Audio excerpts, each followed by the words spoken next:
지금은 우리가 긴 터널을 통과하고 있는 그런 느낌입니다.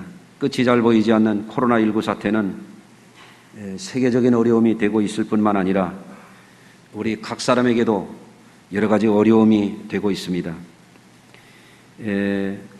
그래도 우리의 현실에 비하면 해외로 눈을 돌려보면 대단히 심각한 큰 재난급의 어려움들이 세계 도처에서 지금 일어나고 있습니다. 어제 뉴스에 세계 최대 확진자가 발생한 미국인 경우에 하루 동안의 코로나19 확진자가 무려 6만 9천 명이나 확진자가 나왔습니다. 아주 하도 기가 차니까 놀라지도 않으시네요. 하루 만에 6만 9천 명. 끔찍합니다. 어제는 하루 동안에 우리나라는 35명, 오늘은 44명. 어제 기준으로 말하면 미국이 우리나라보다 하루에 확진되는 숫자가 1971배입니다. 1971년도가 아니고 71배, 1971배. 누적 확진자는 329만 2천 명 미국이, 한국은 13,373명. 한국보다 무려 246배입니다. 그러니까 인구 수준으로 보면 우리나라보다 무려 240배가 더 이렇게 많구나 하는 것을 알 수가 있습니다. 사망자 수, 미국은 그동안 13만 7천 명이 죽었습니다. 한국은 그동안 288명, 무려 한국보다 476배가 사망자 수가 많습니다.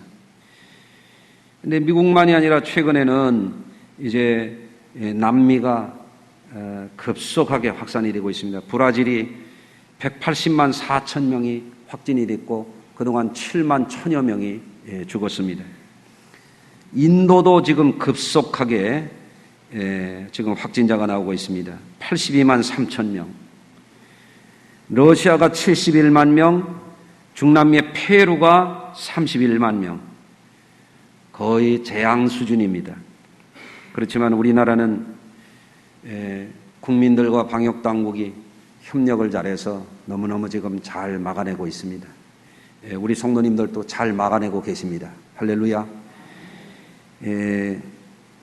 오늘날 우리 시대를 본 전문 학자들이 우리 시대를 가리켜서 뭐라고 하냐면 코페르니쿠스적인 전환기다, 그렇게 얘기합니다.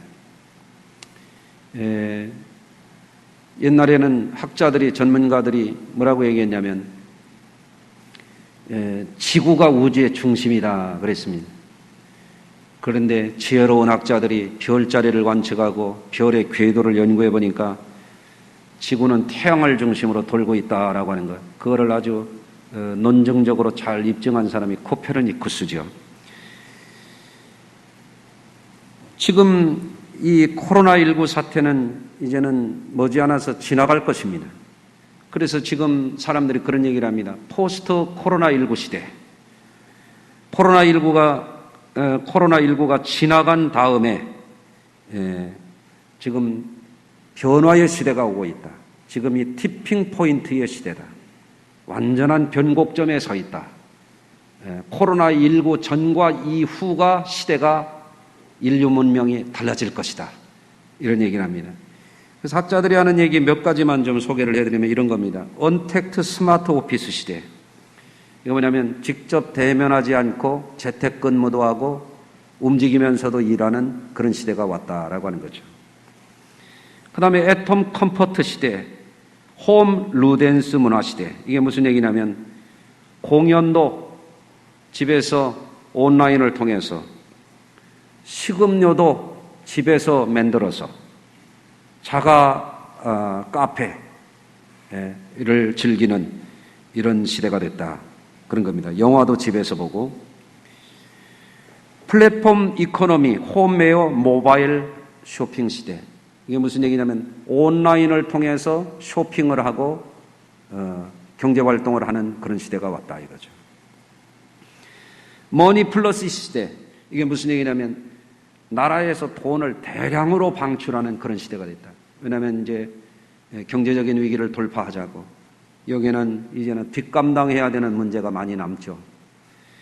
그 다음에 네이션 컴포트 시대, 네이션 포스트 시대, 이런 이야기를 합니다. 이게 뭐냐면 자기 국가제일주의, 동맹이라든지 우방이라는 것은 이제 별 의미가 없고 각자 도생해야 되는, 각자 살아남아야 되는 국가 이익이 최우선하는 그런 시대가 왔다. 그런 얘기를 합니다.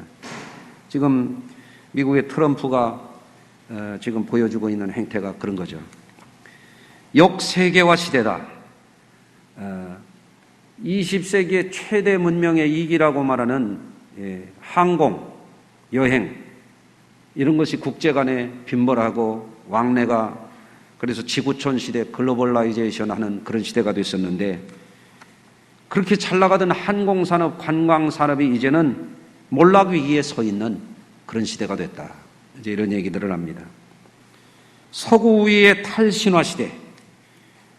이번에 코로나19 사태를 보니까 서구 선진국은 다 잘 좋은 나라들인 줄 알았더니 형편없이 의료 체계가 붕괴되고 무너지더라는 거예요. 서구 선진 그 우위의 문화가 너무 부풀려지고 과대하게 포장되어 있던 것이 이제 벗겨졌다. 그런 이야기를 하고 있습니다. 그 다음에 온오프라인 블렌디드 러닝 시대. 이게 뭐냐면 원격 교육. 예전에는 공부하려면 학교에 꼭 가야 됐었는데 이제는 학교에 가서도 공부하고 안 가서도 공부하는 그런 시대가 왔다. 그런 얘기입니다. 여러분들 많은 부분이 우리가 공감할 수 있는 부분입니다. 이미 어떤 것은 왔고 장차 올 것이고 어떤 것은 또 예상대로 되지 않을 것도 혹 있겠죠. 한 가지 더 말씀을 드릴 수 있는 것은 지금 어느 시대냐면 빅브라더 스마트 시대다. 이게 뭐냐면 나라가 과도하게 개인정보를 다 가지고 있어서 이제는 개인의 자유와 사생활이 침해되는 그런 시대가 왔다. 그런 얘기입니다. 코로나19로 인하여 생활의 불편이 이만저만이 아닐 뿐더러 신앙생활, 교회 활동에도 지금처럼 제약을 받는 그런 시대가 예전에 없었습니다. 교회적으로 그동안 우리가 코로나 이후에 정말 방역에 힘썼습니다. 열심히 노력했습니다. 우리 성도님들 불편한데도 마스크 끼고 손소독하고 뛰어앉고 여간 불편했던 게 아닙니다. 마음대로 모이지도 못하고 성도들과 함께 친교 모임도 못 갖고 이런 상황이었습니다. 그런데 지난 8일 날 총리와 방역 당국이 교회에 대해서 방역을 이유로 해서 지나치게 극심한 통제를 가하는 행정명령을 내렸습니다. 정부가 나서서 방역을 이유로 해서 모이지 말라고 합니다. 교회는 모이는 게 본질입니다. 예배 외에는 일체 다른 것이 안 된다는 거예요. 심지어는 통성기도도 하지 말라고 그럽니다. 그리고 밥도 주지 말라고 그러고 음식도 제공하지 말라고 오늘부터 카페 문 못 엽니다. 김밥 못 드립니다. 죄송합니다. 어쩔 수 없습니다. 행정조치이기 때문에. 심지어는 큰 소리로 찬송하지 말래요. 아니 교회가 찬송을 하는데 그 어떤 분이 몇 대 11로 해야 되냐고. 정규 예배 외에 어떤 모임 음식물 제공 금지한다는 거예요. 아니 정부가 언제부터 이렇게 교회에 대해서 감나라 대추나라 이런 시대가 됐는가. 이거 처음 겪는 일입니다.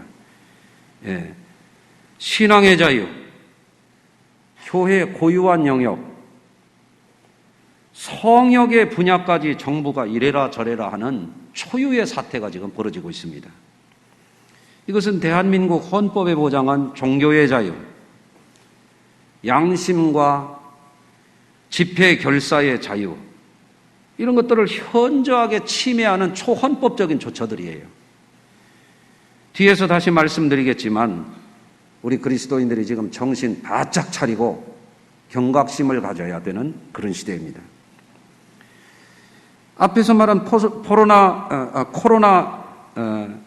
19 시대, 포스트 코로나 19 시대에 대한 것은 이제 현실로 다가왔어요. 그것은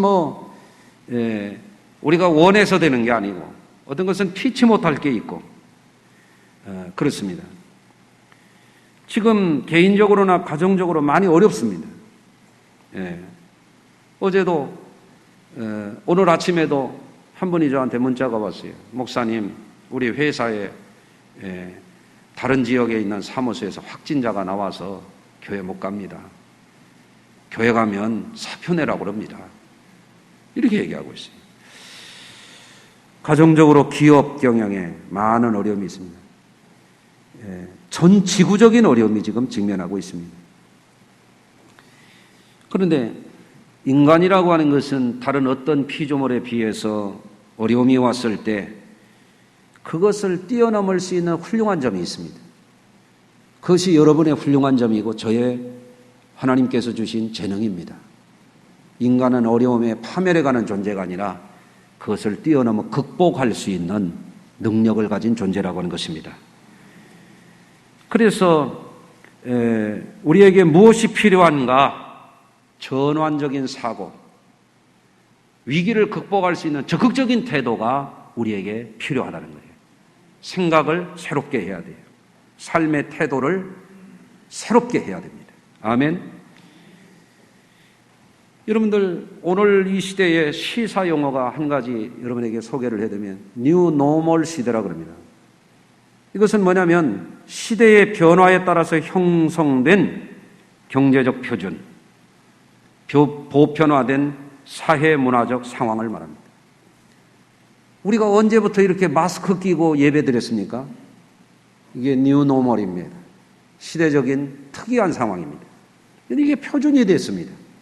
이게 우리 학생들이 언제부터 집에서 학교 안 가고 공부했습니까? 이게 뉴 노멀입니다. 시대가 만들어 놓은 피치 못하는 그런 상황이죠. 2004년에 로저 맥럼이라고 하는 사람이 책을 썼어요. 그 저서가 뭐냐면 The New Normal, Great Opportunities in a Time of Great Risk, 이런 책 이름이에요. 이게 우리식으로 얘기하면 뭐냐면 새로운 표준, 큰 위기 시대의 대단한 기회, 이런 책 제목입니다. 저는 이 책 제목이 마음에 와닿습니다. 큰 위기의 시대지만 동시에 큰 위기의 시대는 우리에게 큰 기회가 된다, 그런 얘기예요. 이게 뉴 노멀이라고 하는 말을 처음 썼던 저자의 책 제목입니다. 여러분, 인생을 살아가면서 위기를 겪지 않고 삶을 사는 분은 아무도 없을 겁니다. 지금까지 머리가 휘신 분, 머리가 벗겨지신 분 누구예요? 머리가 하얗고 머리 벗겨진 분. 저는 동역자들 만나면 그런 얘기합니다. 머리 안 시고 안 벗겨진 사람 목회했다고 말도 하지 말어. 그런 얘기를 합니다. 머리가 그냥 휘었나요? 머리가 그냥 벗겨지셨나요? 이마에 주름이 그냥 패였나요? 몸이 부서져라. 우리 권사님 지난번에 어깨 수술했는데 또 끊어져가지고 또 수술해야 된다네. 아이고, 정말 얼마나 힘들겠어요. 함께 기도했는데 눈물이 막 나오고 얼마나 어려운지 몰라요. 여러분, 그런데 이렇게 새로운 시대, 새로운 표준을 요구하는 뉴 노멀의 시대에 우리 성도님들은 어떻게 해야 되냐면 위기를 가만히 보고만 있으면 안 돼요. 아이고, 위기가 왔네. 그러면 안 됩니다. 도둑놈이 집에 들어왔는데 들어오기만 해봐라. 들어왔어. 훔쳐만 가봐라. 훔치고 나가려고 그래. 또 오기만 해봐라. 그러면 뭐하냐 이거예요. 일어나서 도둑을 잡아야지. 그렇잖아요. 위기가 왔어요. 위기가 왔으면 이거를 그냥 속절없이 그러고 있는 게 아니라 이 위기를 뛰어넘어야 되거든요. 그거를 극복해야 되거든요. 그것이 지혜로운 사람이고 성공하는 사람이고 잘 사는 사람이에요. 미래가 있는 사람이에요. 미래를 보는 사람은 위기에 침몰하는 사람이 아니라, 무너지는 사람이 아니라 위기 속에서 새로운 전망을 바라보고 뉴 노멀을 만들어내는 사람이 되는 거예요. 예? 어떻게 하는 것이 좋은가? 오늘 우리 주님이 주신 비유의 말씀 가운데서 우리가 힘을 얻고 지혜를 얻기를 바랍니다. 첫 번째로 오늘 주님이 주신 말씀 가운데는 이런 말씀이 나옵니다. 어느 도시에 하나님을 두려워하지 않고 사람을 무시하는 재판관이 있었다. 여러분, 유대 사회에서 재판관이라고 하는 건 통치자를 말합니다. 사사가 재판관이거든요. 통치자입니다. 국가를 통치하는 정치 지도자를 말합니다. 하나님도 두려워하지 않고 사람도 무시하는, 이거 누구냐면 빅브라더입니다. 빅브라더. 깡패입니다. 깡패. 그런 사람, 폭군입니다. 저는 이번에 총리와 당국자가 발표한 이 정책을 보면서 유독히 교회만 찍어가지고 이렇게 과도한 요구를 하는 이런 행정명령을 내렸단 말이에요. 딱 떠오르는 단어가 빅브라더예요. 어떻게 이럴 수가 있는가? 예? 총리가 뭐라고 발표를 했는가 하면, 제가 다만 영상을 봤거든요. 최근에 교회에 확진자들 가운데 절반가량이 교회에서 집단 발병이 됐다. 그런 얘기를 해요. 그러면서 그걸 이유로 전국 교회에 금지 행정명령을 내리는 겁니다. 그러니까 저 총리가 정신이 없는 사람인가? 통계를 적용할 때는 전국의 교회 숫자를 보고 발병한 교회 숫자를 비교해서 이거를 통계를 적용하는 거지, 몇몇 교회 나온 것만 가지고 전국에 5, 6만 교회를 다 정지시킨다? 무슨 이런 행정이 다 있는가 말이에요. 이게. 예. 또 총리가 특별히 이 교회, 종교 관련해서 어떤 정책을 발표할 때에는 헌법을 읽고서 해야 돼요. 헌법에 뭐가 보장되어 있냐면 종교의 자유, 헌법 20조 1항에 종교의 자유가 보장이 되어 있어요. 또 헌법 20조 2항에는 대한민국은 정치와 종교가 분리된다고 엄격하게 헌법에 못을 박고 있어요. 그렇게 된다면 총리가 행정적인 책임자로서 이거를 교회의 어떤 행정 원칙을 적용하려면 헌법의 정신의 범위 안에서 행정을, 이거를 집행을 해야지, 예? 특정 소수의 교회 감염 사례를 빌미로 해서 수만 교회 1천만 명 성도를 가리켜가지고 금지 명령을 내린다? 이건 빅브라더 행위입니다. 잘못된 거예요. 헌법 19조에는 양심의 자유가 있습니다. 우리가 신앙생활을 하는 것은 우리의 양심에 따라서 자유롭게 기도하고 자유롭게 모여서 성경 공부하고 이렇게 하는 거예요. 기도 모임 금지, 통성기도 금지,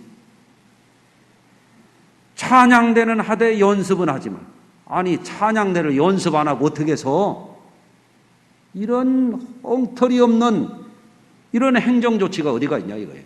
이게 실정을 모르는, 아니 교회 다닌다는 집사라는 총리가 말이에요. 예? 모르면 교회 지도자들을 만나가지고 교회 형편에 대해서 자세하게 문의를 하고 함께 협의를 거쳐서 어떤 적절한 조치를 발표를 한다든지 말이에요. 오늘 본문의 상황과 비슷해요. 하나님을 두려워하지 않고 사람을 무시하는 재판관. 나는 이게 생각이 났습니다. 여러분 한번 생각을 해보십시오.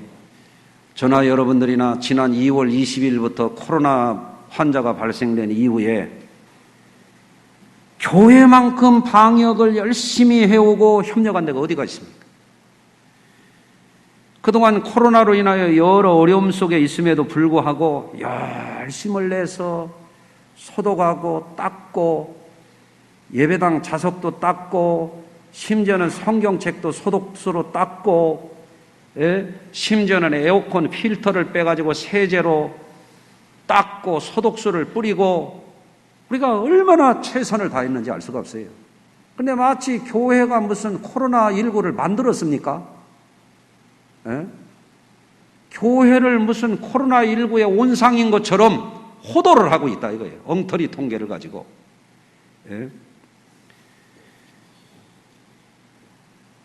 이 방역의 중요성에 있어서는 총리나 방역당국이 생각하는 만큼이나 우리도 똑같이 심각하게 여기고 있어요. 적극적인 노력을 하고 있습니다. 행정명령을 어기면 책임자도 벌금을 물리고 교인들도 벌금을 물린다. 아니 교인이 교회에 와서 활동하는데 벌금을 매겨? 참 별꼴을 다 봐요. 폐쇄 조치까지 하겠다. 아니 대한민국의 정부가 민주정부요 공산정부요? 있을 수 없는 폭언을 했어요. 도에 지나쳐요. 도에 지나쳐요. 그렇지 않아도 코로나 사태로 인해서 교회들이 얼마나 어려워요. 제가 아끼는 후배 목사님 가운데 한 사람은요. 그 교회를 돌아본 어떤 사람이 그러는 거예요.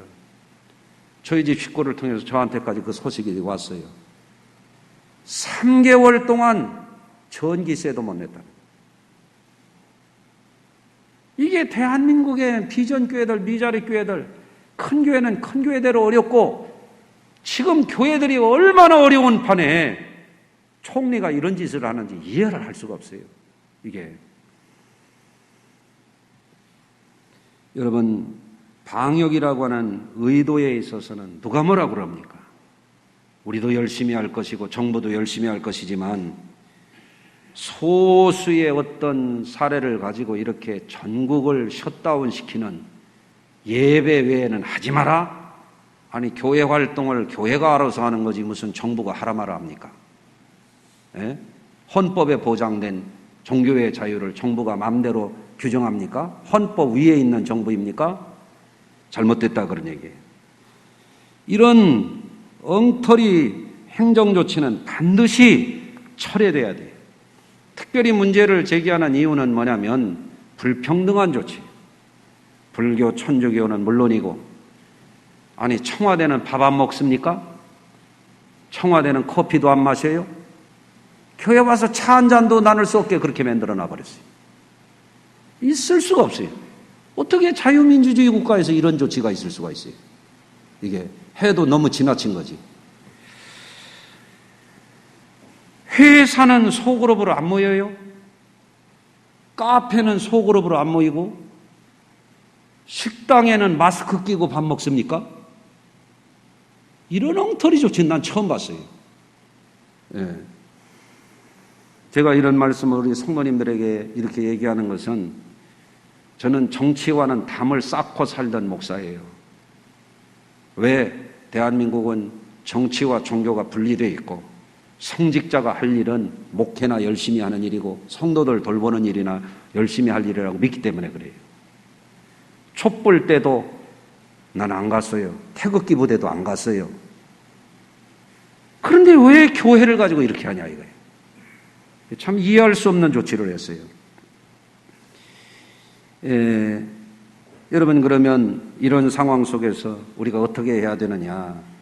예수님이 불의한 재판관을 비유로 하면서 억울한 과부가 불의한 재판관에게 가가지고 이 원한을 풀어달라고 찾아가고 또 찾아가고 또 찾아가고 또 찾아가니까 이 불의한 재판관이 하나님을 무시하고 사람을 무시하는 재판관이지만 그 과부의 강청을 인하여 그 소원을 들어줬다 이거죠. 하물며 하나님께서 믿는 자녀들의 부르짖는 기도를 들어주지 않으시겠느냐라고 한 것입니다. 저는 이번에 이런 사태를 겪으면서 교회 지도자들이 너무 안이한 게 아닌가 그런 생각을 했어요. 이렇게 교회의 고유한 영역이 침해를 정치 권력에 의해서 행정 권력에 의해서 침해를 받으면 당장 그 문제에 대해서 적극적으로 교회를 수호하고 성도들의 신앙의 자유를 수호해야 되잖아요. 그나마 다행한 것은 우리 감리교회 감독회장 대행이나 감독님들을 비롯해서 이번에 이 철회 성명을 냈습니다. 한국교회 98%가 가입하고 있다는 한국교회 총연합회도 그거를 철회 요구를 했습니다. 그 뒤에 장로교 통합, 합동, 대신, 무슨 고신 여러 군데에서 지금 전부 이거 철회해라. 교회의 고유 영역을 너무 침범했다는 거예요. 이렇게 지금 하고 있습니다. 저는 우리 성도들에게도 말씀드리고 싶어요.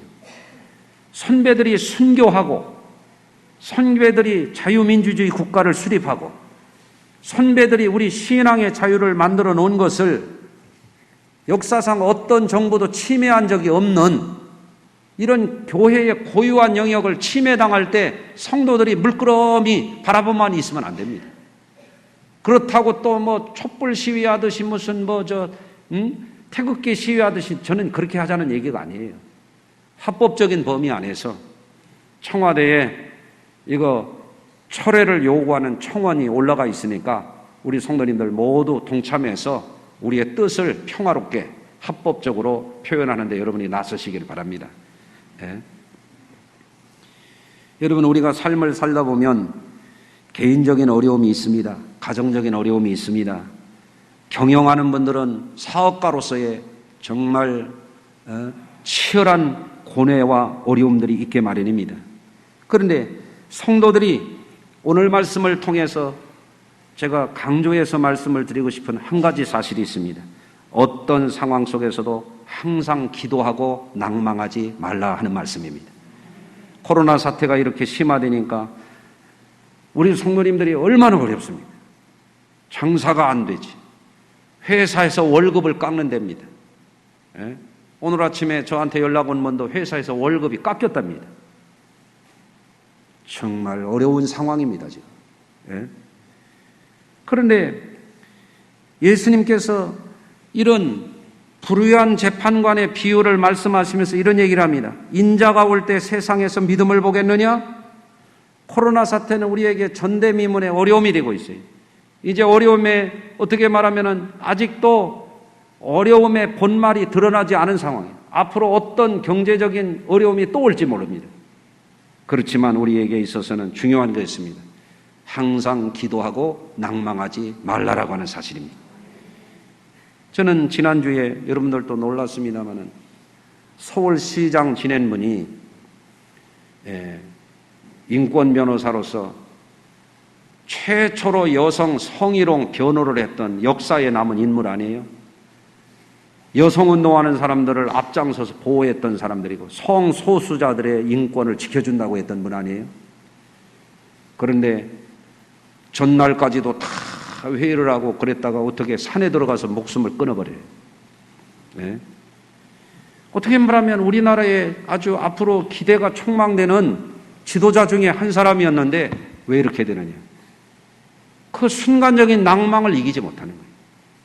범과가 있으면 법의 처벌을 받고 하나님 앞에 회개하고 그러면 좋은데 그분이 또 예수를 안 믿었더만요.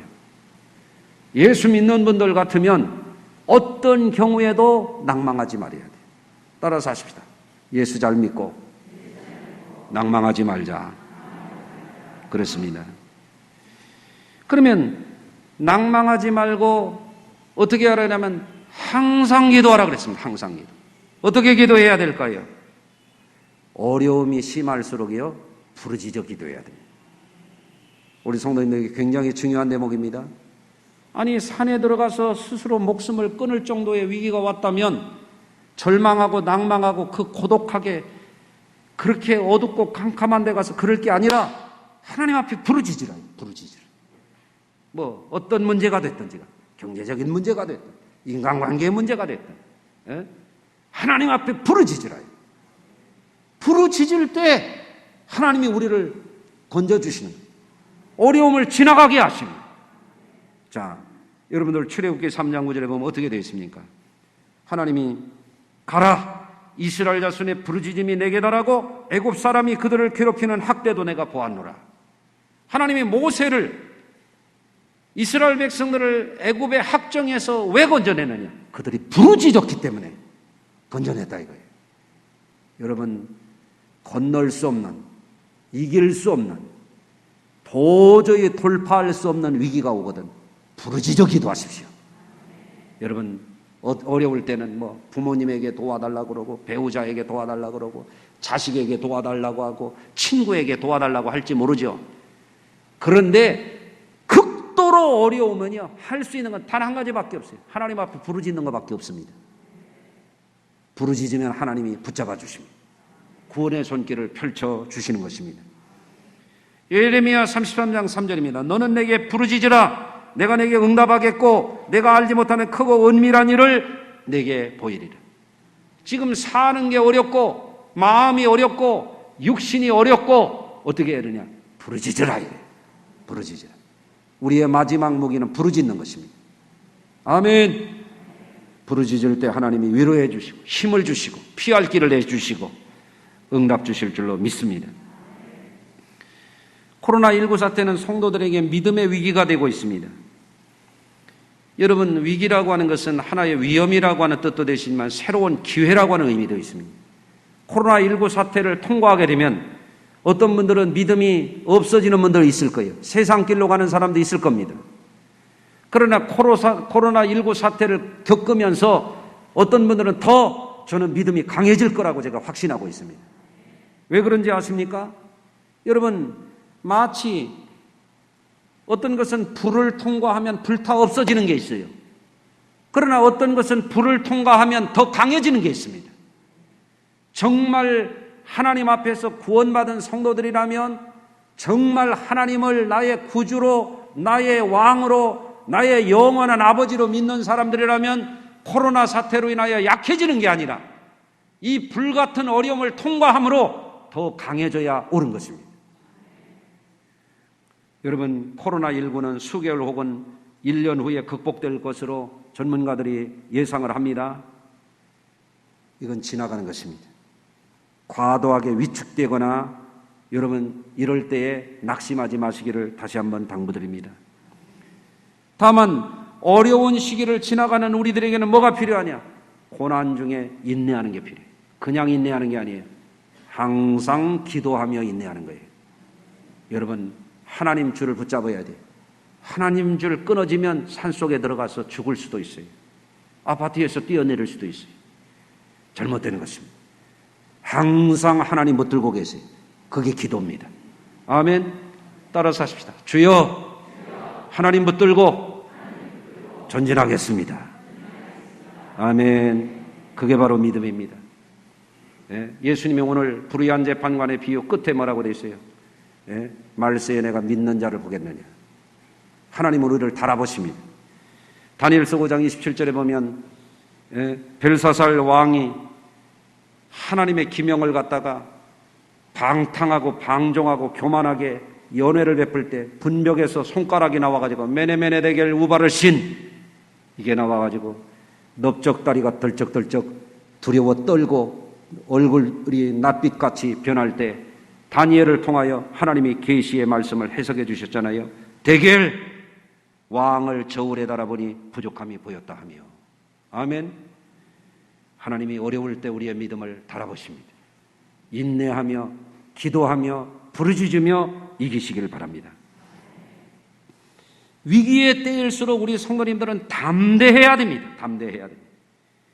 여러분, 사람이 소심해지면요 졸장부짓을 하게 됩니다. 담대해야 됩니다. 담대. 정치 권력이 교회를 다 지 맘대로 하는데도 그냥 당하고 있는, 그래서 되겠어요? 어떻게 해서 우리가 얻은 이 신앙의 자유인데 말이에요. 총리 아니라 별거래도 야단을 치고 그거 바로 잡아야 됩니다. 여러분들, 우리 성도님들이 담대해야 돼요. 민수기 13장 20절에 보면 하나님이 가나안 정탐꾼을 들여보내면서 뭐라고 말씀하게 하시냐면 담대하라! 담대하라. 미래를 바라보는 패스파인더, 파이오니아, 개척자들, 정탐꾼들, 이 사람들을 하나님이 미래의 기업을 바라보고 가게 하시면서 미래를 보는 사람들, 절망을 보는 사람이 아니라 위기에 허물어져 가는 사람이 아니라 위기의 때에 희망의 미래를 보는 사람을 가리켜서 하나님이 뭐를 요구하시냐? 담대하라! 담대하라. 네? 아멘. 우리 성도님들도 개인적인 어려움이 있고 인간적인 어려움이 있을 때 담대해야 돼. 네? 소심해지면 안 돼요. 아멘. 그렇습니다. 하나님이 또 모세에게 그의 후계자를 세울 때 신명기 1장 38절에 이렇게 말씀하십니다. 내 앞에 서 있는 눈의 아들 여호수아는 그리로 들어갈 것이니 너는 그를 담대하게 하라. 그가 이스라엘의 그 땅을 기업으로 차지하게 하리라. 여러분, 어려울 때 보면 누가 졸장 보고 누가 대장 본지 드러나요. 여러분들, 하나님이 모세를 대신해서 그 백성을 이끌고 가나안 땅으로 들어갈 때 모세에게 여호수아를 어떻게 만들냐면 담대하게 하라니까. 담대하게. 지도자는 어려울 때 담대한 것입니다.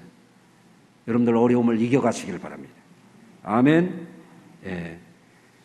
세상 사람들은 담대한 소리가 그저 허풍을 떠는 것일 수 있어요. 그러나 예수 믿는 사람들은 두려울 게 없는 것은 하나님이 우리의 백그라운드가 되기 때문에 담대할 수 있는 거예요. 할렐루야.